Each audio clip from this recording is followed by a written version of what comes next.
আমাদের যেমন স্বভাব তেমনি ঘরোয়াভাবে খুব সহজ এবং সরলভাবে আমরা সেটা পরিবেশন করার চেষ্টা করব, যাতে আমরা কিছু বুঝতে পারি। তাহলে এই বিষয়টিতে কয়েকটা শব্দ ব্যবহার হয়েছে: মুসলিম জাতি, অধঃপতন এবং তার প্রতিকার। তিনটা শব্দ মূল আছে। তো আমরা তিনটার মধ্য থেকে মাঝখান শব্দটা আগে নিই। অধঃপতন কাকে বলে? অধঃপতন বলতে আমরা কি বুঝলাম? আমাদের মাঝে হয়তো অনেক মানুষ, অনেক ভাইরা আছেন যারা হয়তো জীবনে লেখাপড়ার সুযোগ পায়নি। তারা হয়তো অধঃপতন শব্দটাই হয়তো বুঝতে পারলাম না। অধঃপতন মানে অবনতি, অধঃপতন মানে নষ্ট হয়ে যাওয়া, অধঃপতন মানে খারাপ হয়ে যাওয়া, অধঃপতন মানে অকেজো হয়ে যাওয়া। এক সময়তে ভালো ছিলাম, এক সময়তে আমার মান, মর্যাদা, সম্মান, কোয়ালিটি একরকম ছিল। এখন কিন্তু আর সেই কোয়ালিটিটা নাই এবং সেই গুণগত মানটা আমার নেই। আমি অনেকটাই অকেজো হয়ে পড়েছি। একে বলে অধঃপতন। আমরা দু একটা উদাহরণ দিই। আপনি 10-15 লাখ টাকা দিয়ে একটা গাড়ি কিনলেন। গাড়িটা আপনার বাড়িতে আছে, থাকলো কিছুদিন পর, 2-4-5 বছর পর দুটি কারণে গাড়িটা আস্তে আস্তে আস্তে আস্তে ড্যামেজ হয়ে গেল। একটা কারণ হতে পারে যে গাড়ির মালিক সে গাড়ির যত্ন জানে না, যত্নই জানে না। 15 লাখ টাকার গাড়ি নিয়েছে, গাড়িটাকে রাখতে হবে কোথায়, তার যত্ন নিতে হবে কিভাবে, তাকে ড্রাইভ করতে হবে কিভাবে, নিজে যদি ড্রাইভ না করি তার জন্য কেমন ড্রাইভার রাখতে হবে, কোন সময় গাড়ির সার্ভিসিং করতে হবে, এই সব বিষয়ের প্রতি কোনো গুরুত্ব দিচ্ছে না। অথবা গাড়িটার অনেক বয়স হয়ে গেছে এবং তাকে তার লিমিট থেকে বেশি ব্যবহার করা হয়েছে, যার কারণে সে অকেজো হতে লেগেছে, খারাপ হতে লেগেছে। বিশেষ করে আমরা অযত্নের কথাটাকে বেশি রাখি, যেটা প্রাসঙ্গিক। অযত্নের কারণে গাড়িটা অল্প দিনের মধ্যে ড্যামেজ হয়ে যাচ্ছে, তার কালার নষ্ট হয়ে গেছে, সে আর ভালোভাবে চলছে না, তাতে চড়ে সেরকম আরাম পাওয়া যাচ্ছে না। তখন গাড়িটা আস্তে আস্তে কি করে, গলিতে একটা সাইডে রেখে দেওয়া হয়। কিছুদিনের মধ্যে তার উপরে ধুলো ময়লা সব জমে যায়। তারপরে বিরক্তি সৃষ্টি হয়। যার গাড়ি, তার বাড়ির লোক আর গাড়িটাকে সহ্য করতে পারছে না। গলিতে গাড়ি রাখা আছে, একটা ফালতু গাড়ি রাখা আছে। তার কিছুদিন পরে বাচ্চা কাচ্চারা ঢিল ফাঁকু ছুটতে শুরু করে, কাঁচটা ভেঙে দেয়। তবে কাঁচ ভাঙতে ভাঙতে বাচ্চারা সুযোগ পেলে গাড়িতেও চেপে যায়। যা খুশি বাচ্চাদের যা হয় তা করে। এর নাম অধঃপতন। এর নাম অধঃপতন। আপনি একজন ভালো মানুষ, নামাজ, রোজা, ইবাদত, বান্দেগী, আদব কায়দা, চলাফেরা, মানুষের সাথে প্রেম, ভালোবাসা এবং মানুষের দরদ ব্যথায় আপনি সব জায়গাতেই একটা মানবিক দৃষ্টান্ত আপনি সমাজে রাখতে পেরেছেন। দেখতে দেখতেই আপনি মন্দদের সঙ্গদোষে আপনার ক্যারেক্টারগুলো খারাপ হতে লেগেছে। আপনার দিনের দিন সেই গুণগুলো হারাতে হারাতে আপনি পাকা একটা অমানুষ হয়ে গেছেন। পাকা একটা। আপনার না মুখের ভাষা ভালো, না আপনার চালচলন ভালো, না আদব কায়দা ভালো। মাঝে মাঝে বিড়ি সিগারেটও চলে, তারপরে চলতে চলতে বোতল টোতলও সব চলতে লাগলো। এর নাম অধঃপতন। এর নাম অধঃপতন। এখন আপনি যখন ভালো মানুষ ছিলেন, সমাজ আপনাকে সেই নজরে দেখেছে, সমাজ আপনাকে সেইভাবে সম্মান দিয়েছে। কিন্তু আজকে যখন আপনার জীবনে এই পরিবর্তন ঘটেছে, যার দ্বিতীয় নাম অধঃপতন, তখন কিন্তু আপনাকে যেই দেখছে সেই কিন্তু প্রকাশ্যভাবে আর না হয় মনে মনে আপনাকে গালিগালাজ করছে, আপনাকে গালমন্দ করছে, আপনার উপরে অভিশাপ দিচ্ছে। এবং আল্লাহ এবং তার রাসূল বেশ কিছু কারণে অসন্তুষ্ট হয়ে মানুষের উপরে অভিশাপ দিয়ে থাকেন। এর নাম অধঃপতন। বুঝাতে পারলাম সংক্ষিপ্তভাবে অধঃপতন কাকে বলে। আর সেটা যদি আমরা ধরে রাখতাম, আমি একজন ভালো মানুষ ছিলাম, আছি, এখনো আছি, শেষ নিঃশ্বাস ত্যাগ করা পর্যন্ত আমি সেই জায়গায় দাঁড়িয়ে আছি, তাহলে আমি মরেও কিন্তু মরছি না, মরেও আমি মানুষের কাছে জীবিত। আমাকে লোক শত শত বছর মনে রাখবে, স্মরণ করবে।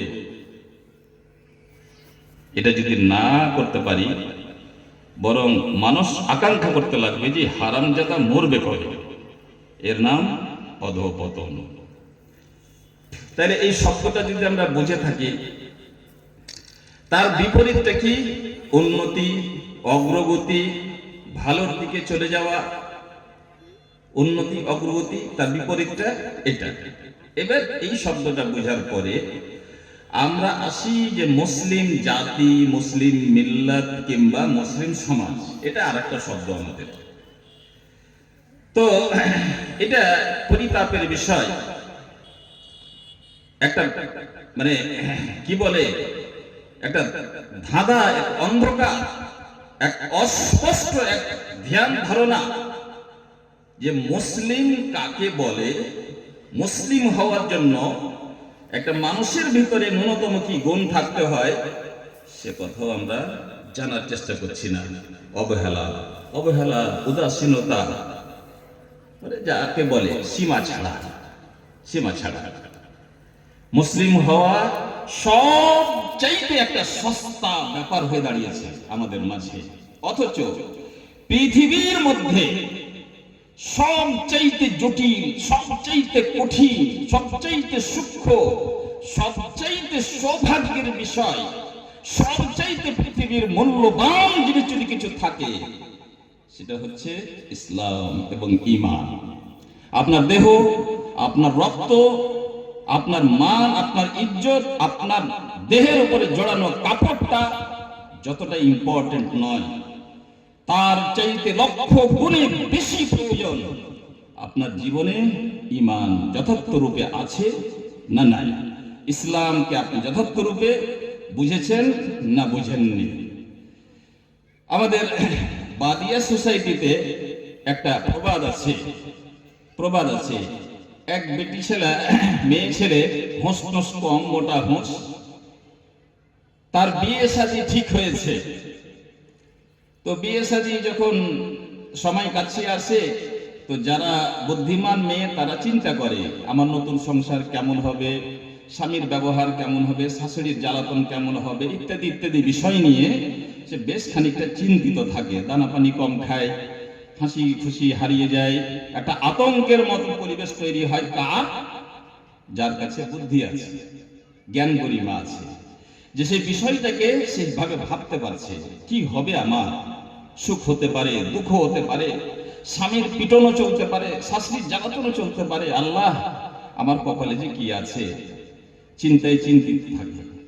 আর যেটা হোঁচলা, যার জ্ঞান বুদ্ধি কিছু নেই, ফুক ফুক করে হাসছে, যেখানে সেখানে তাকিয়ে বেড়াইছে। কেউ জিজ্ঞাসা করলো যে আরে তোর তো কয়েকদিন পরে বিয়ে শাদী হবে, তো তোর কি কোনো চিন্তা ভাবনা নেই, তোকে ভয় লাগছে না কি হবে কি হবে না, যেখানে সেখানে ফুক ফুক করে হেসে বেড়াচ্ছিস, কি ব্যাপার? তো সে উত্তর দিচ্ছে, ধুর, বিহা না বিহা, খাবো দাবো, বিমার পাঞ্জরে শুতে থাকবো।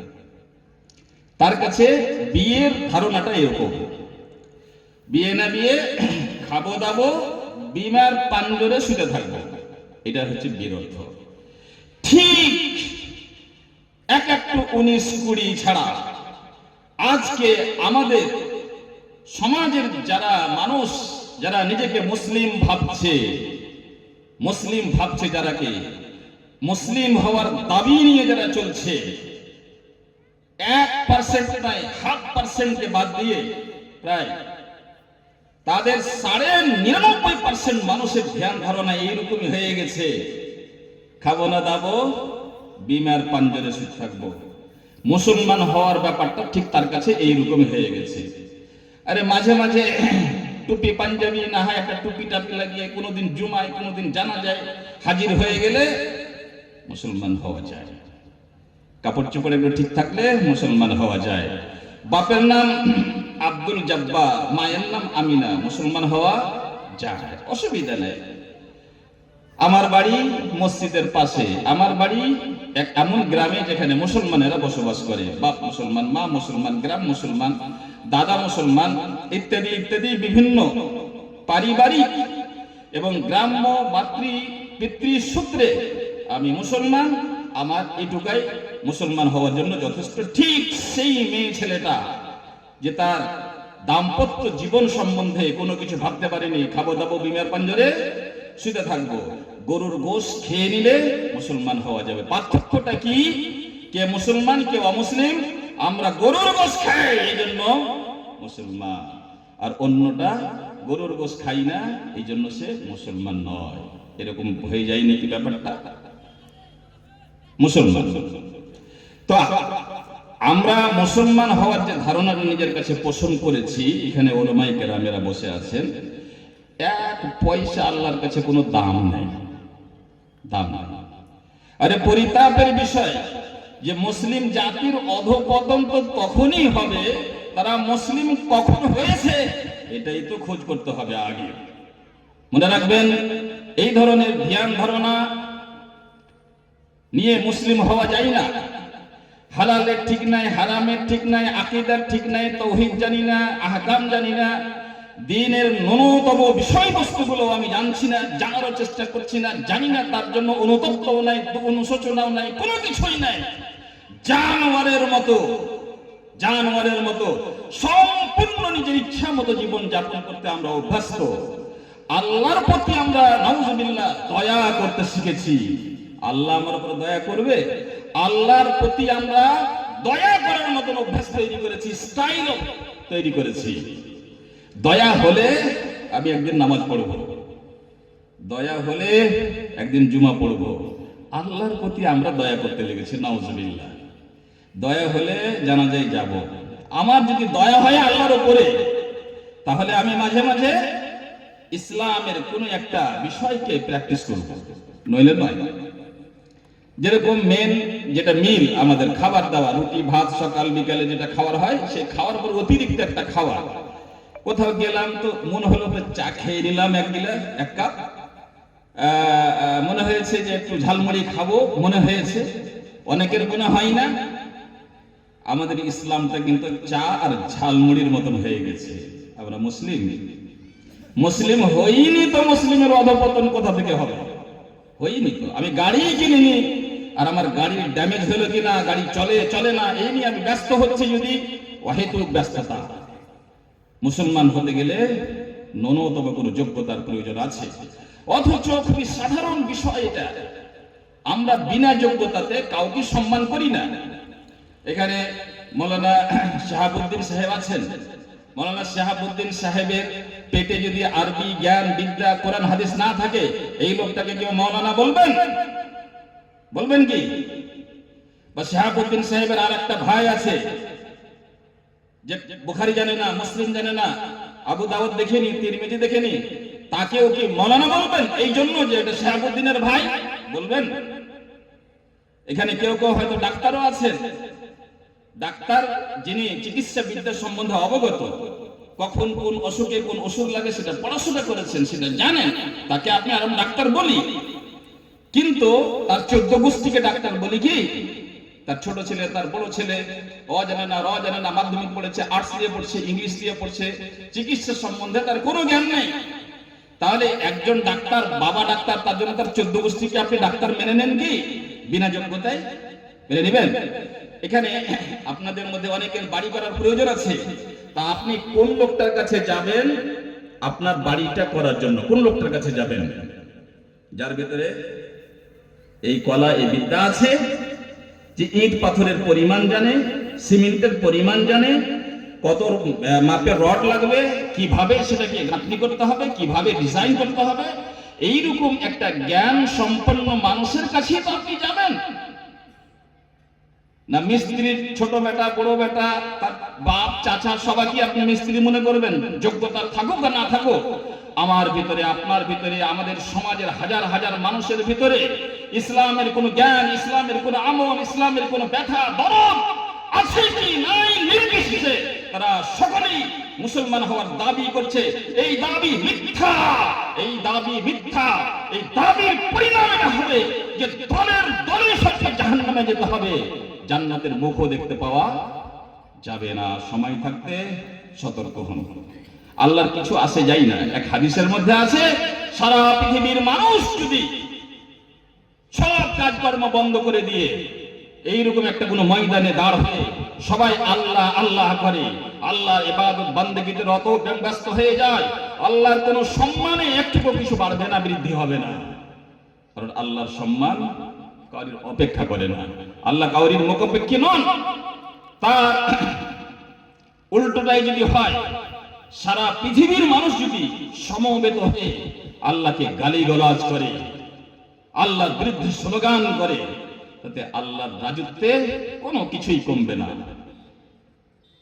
মনে নাই আল্লাহর নবীর বাড়িতে কি হয়েছে? মা জননী 9 মাস 10 মাস গর্ভে রেখে বিশ্ববাসীকে উপহার দিলেন বিশ্বকবি, নবীদের সর্দার সাইয়্যিদুল আউয়ালিন ওয়াল আখিরিন উপহার দিলেন জগৎবাসীকে। সেই মা জননী তিনিও এই সুবাদে মুসলিম নন, সে বিশ্ব নবীর মাতা, তিনিও জাহান্নামে থাকবেন। মনে আছে? আরে আপনি কার সন্তান? আপনি কত বড় মহিলার সন্তান, আপনি কত বড় আমিনা ফাতেমার সন্তান, আপনি যে ইসলামকে সাইডে রেখে দিয়ে এত বড় দুঃসাহসিকতা করতে পারেন, যে জীবনের সকাল থেকে নিয়ে আবার সকাল পর্যন্ত কোনো কিছুতেই ইসলামের গন্ধ আসে না। এক অমুসলিম যেইভাবে রাতে ঘুমায়, আবার সকালে উঠে, আবার দিন পার করে, আবার ঘুমায়, এইরকম মানুষের সংখ্যা কি আমাদের সমাজের মধ্যে 80% বেশি নাই কি? তাহলে আপনার কপালে লেখা আছে নাকি যে মুসলমান আপনি? কপালে লেখা আছে? কিছু আল্লাহ তাআলা আসে যায় না। ইসলাম তারই যে ইসলামকে ধারণ করবে, ঈমান তারই যে ইসলামকে বুঝবে এবং বক্ষে ধারণ করবে, কর্মে পরিণত করবে। That is final. যে লালন পালন করবে সেই হবে মুসলমান।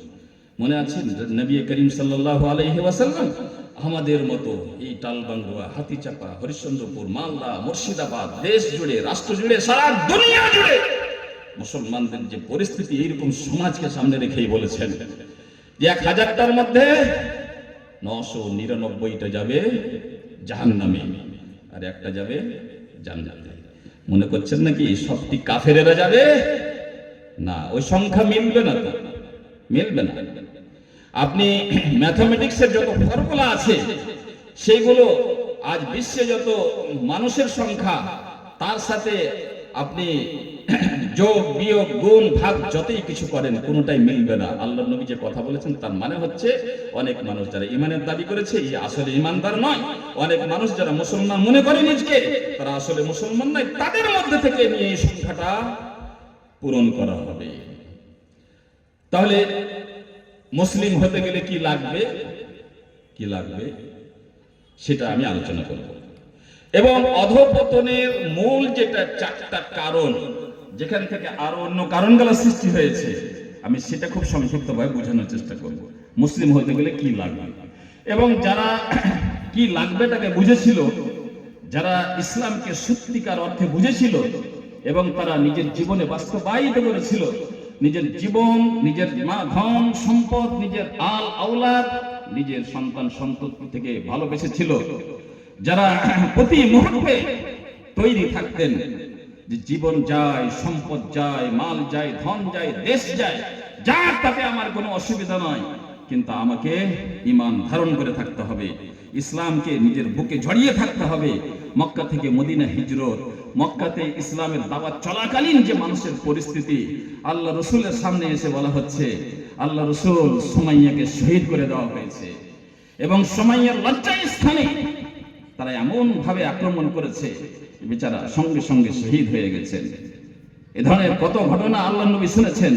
2 চোখে পানি এসেছে, করতে কিছু পারেননি, করতে কিছু পারেননি। অনেক সময় বলেছেন আসবিরু আলা ইয়াসির ফাইন্না মাওয়াইদাকুম আল জান্নাহ।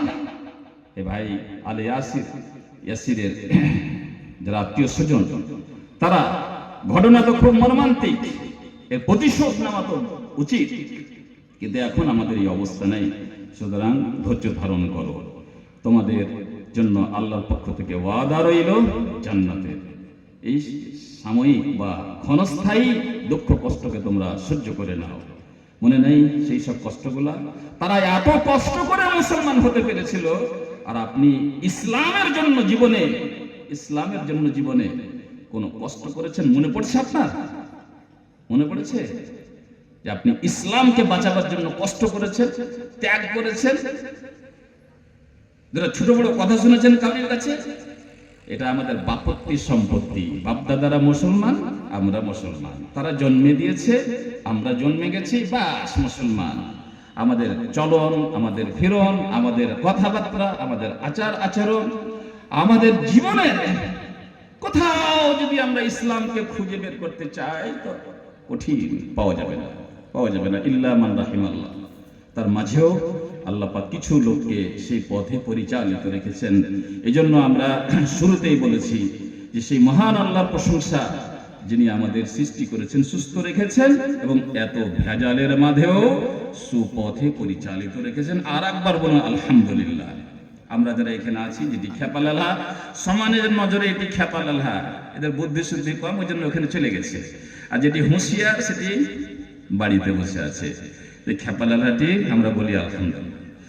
যাই হোক, মুসলমান হতে গেলে কি কি লাগবে যারা বুঝেছিলেন, তারা যেমন যেমন ইসলামকে ধারণ করেছেন, যেমন যেমন তাকে আমলে পরিণত করেছিলেন, আল্লাহর দয়া, আল্লাহর করুণা আকাশ থেকে বৃষ্টির মতন তাদের উপরে নেমেছিল এবং তারা গরুর রাখাল, উটের রাখাল, বকরির রাখাল থেকে বিশ্বের শ্রেষ্ঠ জাতিতে রূপান্তরিত হয়েছিলেন।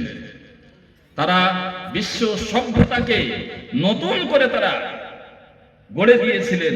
বিশ্ব সভ্যতা মাস্টার হিসেবে তারা পরিচিত হয়েছিলেন।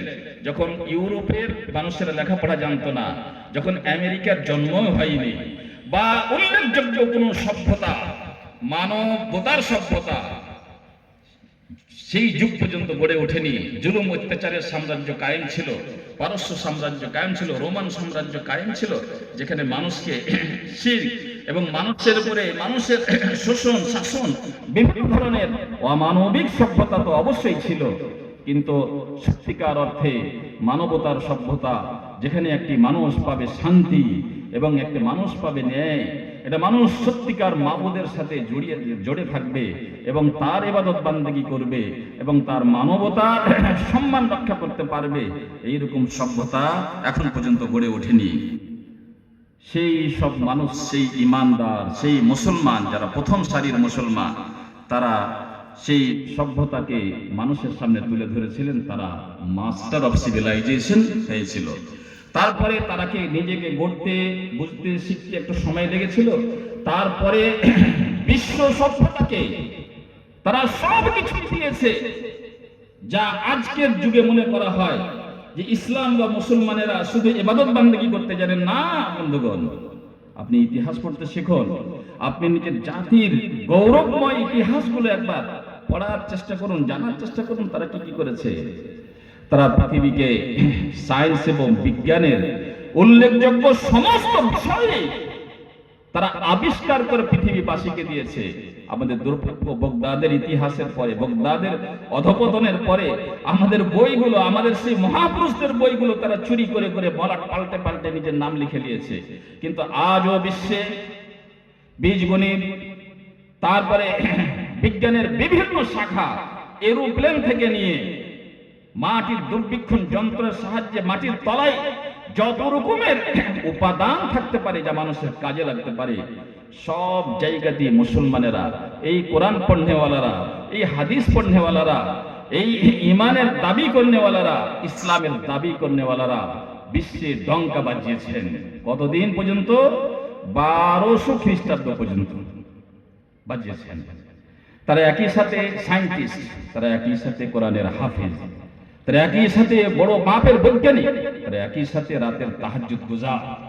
আমি সময়ের অভাবে ওই ফিল্ডে যাচ্ছি না। তারা অপারেশন সার্জারির যে টুলস গুলো, যন্ত্রগুলো সূক্ষ্ম সূক্ষ্ম কে আবিষ্কার করেনি? কোনো মায়ের লাল নয় পৃথিবীতে যে বলে দিবে আমাদের মতো লোকের সামনে দাঁড়িয়ে বলো যে অপারেশনের জন্য যে ইনস্ট্রুমেন্ট গুলো লাগে, যে যন্ত্রগুলো লাগে, প্রথম আবিষ্কার কোন অমুসলিম করেছে, আমাদের মতো লোকের সামনে বলে দেখো। না, তোমরা কিছুই করনি।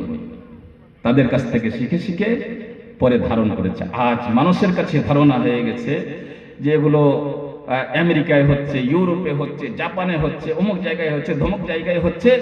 আর যারা কোরআন পড়নেওয়ালা, হাদিস পড়নেওয়ালা, মুমিন মুসলমান, তাহাজ্জুদ গুজার, তাদের দ্বারাই বোধহয় কিছু হয়নি আর হবেও না। কিন্তু এটা সম্পূর্ণ মিথ্যা। আমরা ইতিহাসও তো পড়ি না, ইতিহাস তো দূরের কথা।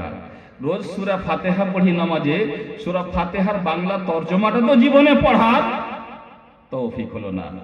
এত রকম করে কিছু কিছু আমাদের বক্তা আছে, আর আমার মতো কিছু বেয়াদব বক্তা আছে, খুব কড়া ভাষাই বলে, উচ্চ বাচ্চ করে বলে।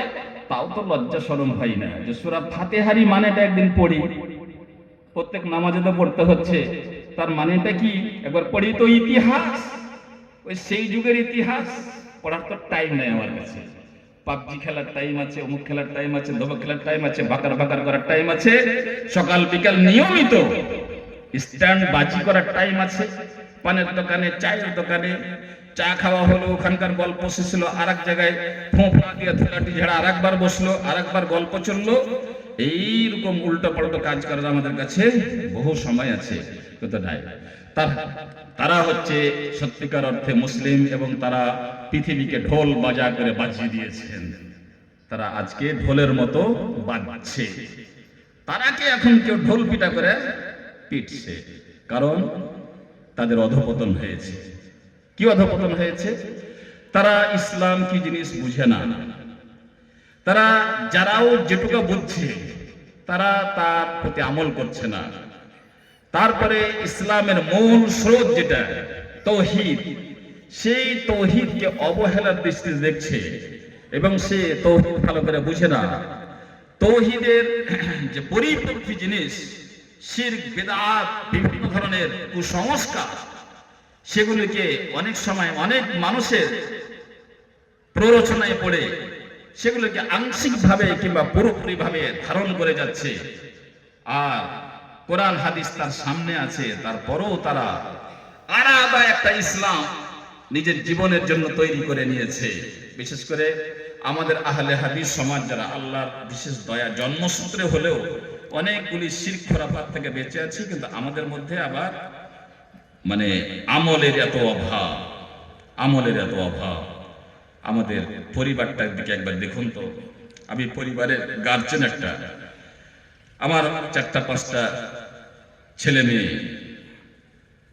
আমার তার মধ্যে 3টে ছেলের বউ এসেছে বাড়িতে, তাদের সন্তান হয়েছে।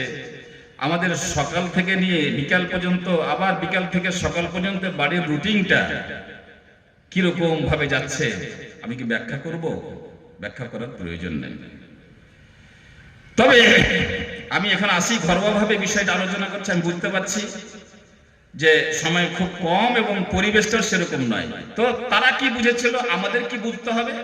আমাদের যে ভুলভাল হবে সেগুলো সাইডে রাখি। আমি যদি এখনো মুসলিম হতে চাই, সত্যিকার অর্থে মুসলিম হতে চাই, আমার অধঃপতন থেকে আমি যদি মুক্ত হতে চাই,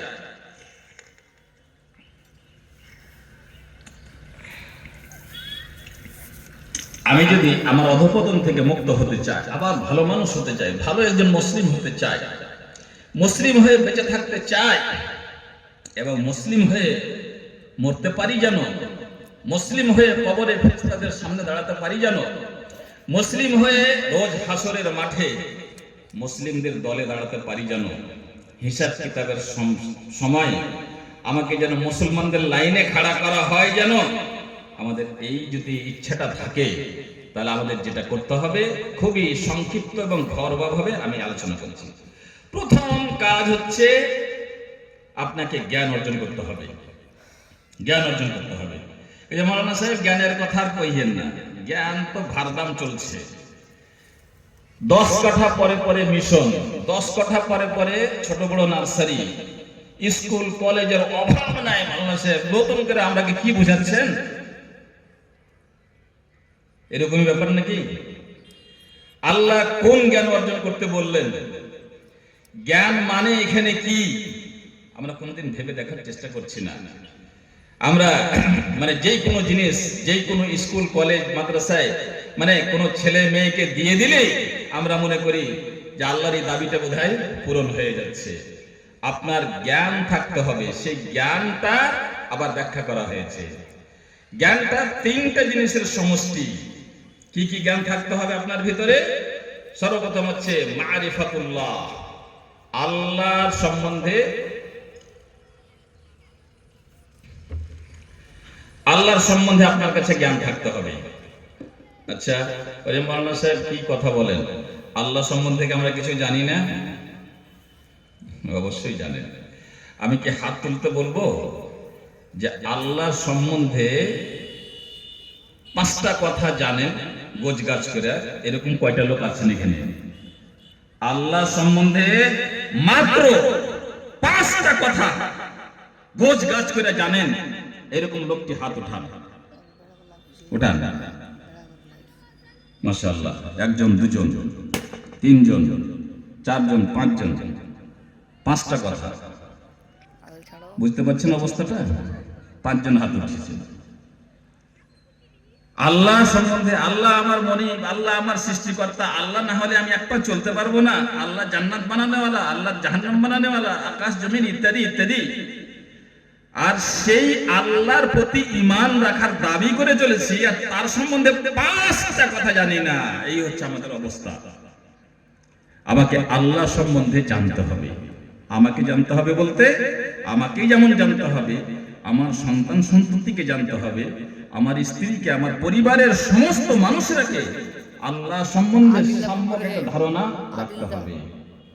আল্লাহর অস্তিত্ব, আল্লাহর ওজুদ, আল্লাহর গুণাবলী, আল্লাহর সিফাত